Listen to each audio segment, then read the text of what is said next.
Good morning सगळ्यांना and welcome back to our channel अधूनमधून. आज महेश भाऊजींना पुण्याला सोडवायचं होतं आणि माझ्या माहेरकडचं एक लग्न होतं, तर म्हटलं जाता जाता ते लग्न करूयात आणि तसंच महेश भाऊजींना सोडूया. तर आज लग्नात गेल्यावर ना तिथे पणजी आजी आणि माझ्या माहेरकडची माणसं भेटले.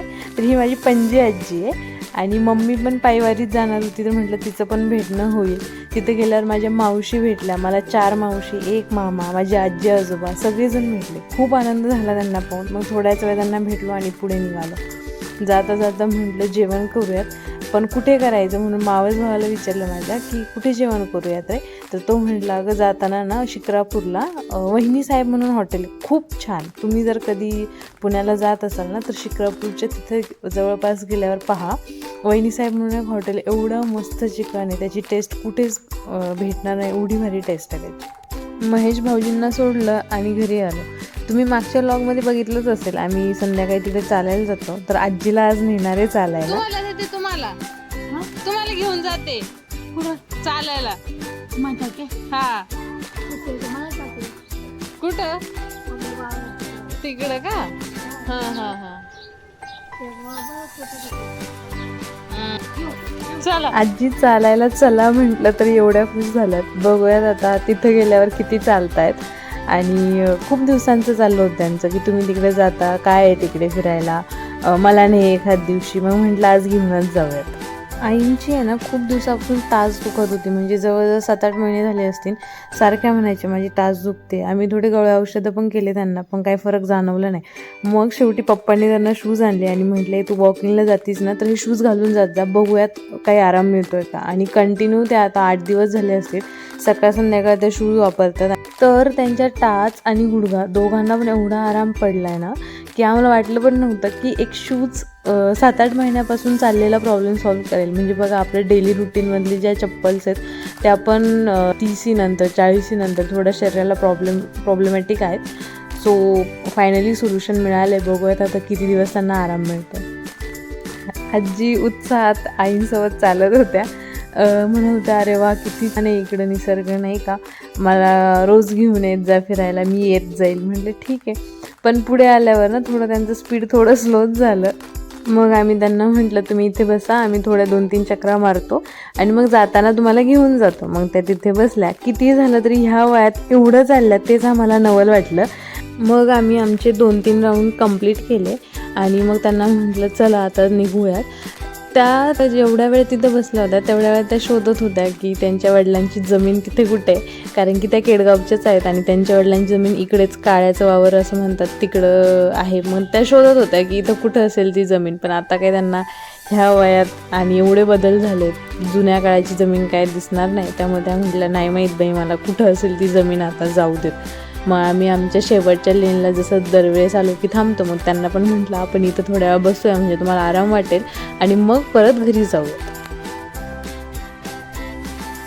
तिथे बसल्यावर माझ्या आणि आईपेक्षा आज नवीन मेंबर म्हणजे आजी आमच्यासोबत होती. तर आजीच्याच गप्पा ऐकण्यात 10-15 मिनटं गेले, कारण की घरी असलं ना त्या मोस्टली एवढं बोलत नाही. आणि घरी मी माझ्या लॅपटॉपवर काम करत, आई घरातले काही कामं असेल तर करत, तर आम्ही एवढं संवाद होत नाही.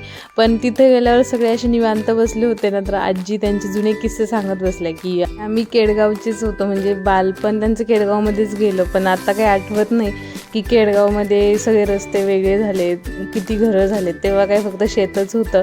जुन्या माणसाला असं खेडेगावातच आवडतं, म्हणजे किती फरक ना. घरी त्या एवढ्या शांत बसतात आणि तिथे जाऊन बसलो आम्ही तर त्या जो गप्पा मारत होत्या एकट्याच. म्हणजे किती जुन्या माणसाला असं खेड्याकडचं वातावरण वगैरे दिसलं की ते एकदमच खुलून येतात.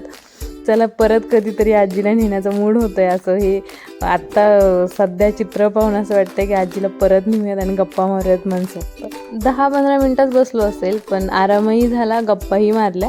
मग म्हटलं चला आता घरी जाऊयात.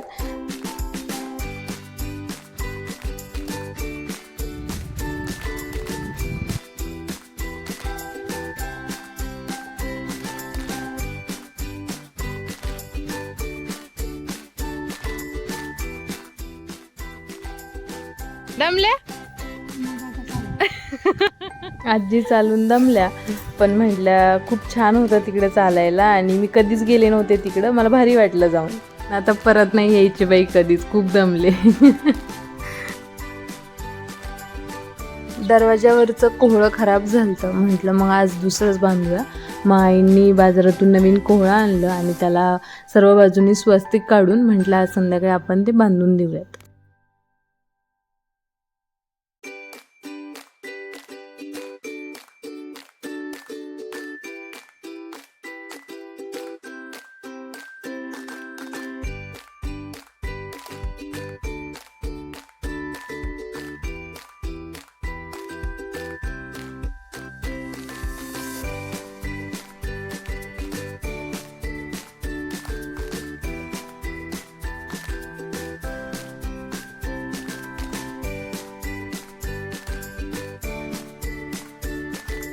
पावसाळा सुरू झाला आणि कणीस खाल्लं नाही याला काही मज्जा नाही. आम्हाला घरातल्या सगळ्यांना कणीस स्पेशली उकडून आवडतं भाजल्यापेक्षा.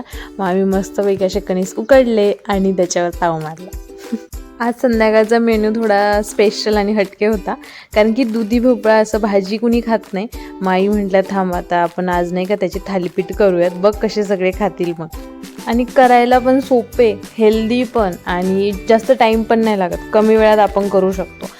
आणि जे पौष्टिक जे दुधी भोपळा आहे तो पण आपल्या पोटात जाऊ शकतो. तर आम्ही असा दुधी भोपळा किसून घेतला, त्यात थोडंसं बेसन पीठ टाकलं आणि चवीनुसार मीठ, नंतर मिरची, लसूण, जिरे, नंतर ते बारीक ओवा, हे सगळ्याचं मिक्स करून घ्यायचं मिश्रण मिक्सरमधून काढून ते टाकलं. आणि कांदा, कोथिंबीर, ज्वारीचं पीठ आणि गव्हाचं पीठ मिक्स करून घेतलं. त्यात पाणी न टाकता ते पूर्ण मिक्स करायचं, कारण की दुधी भोपळा आधीच ओलसर असतो, त्यात पाणी टाकायची गरज नाही. ज्या प्रमाणात त्यात पीठ पडेल त्याच प्रमाणात आपण ते मिक्स करून घ्यायचं. आणि आता वी आर रेडी टू गो.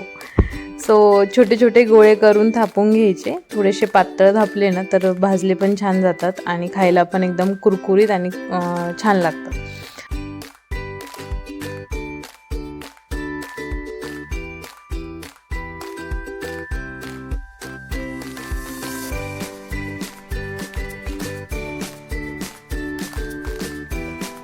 आणि तव्यावरचे गरम गरम थालीपीठ खाण्यात जी मज्जा आहे ना ती थंड पडल्यावर येत नाही. सो आम्ही सगळ्यांनी मस्त थालीपीठ एन्जॉय केले. आणि स्पेशली आजीला तर खूप आवडले. आजी म्हणजे जुन्या काळात तर आम्ही असे खूप थालीपीठ करायचो आणि खायचो. सो हा होता आमचा मिनी ब्लॉग. कसा वाटला नक्की कमेंट करून सांगा. आणि अधूनमधून व्हिडिओजला आणि अधूनमधून चॅनलला असंच लाईक करा, शेअर करा आणि सबस्क्राईब करा. धन्यवाद.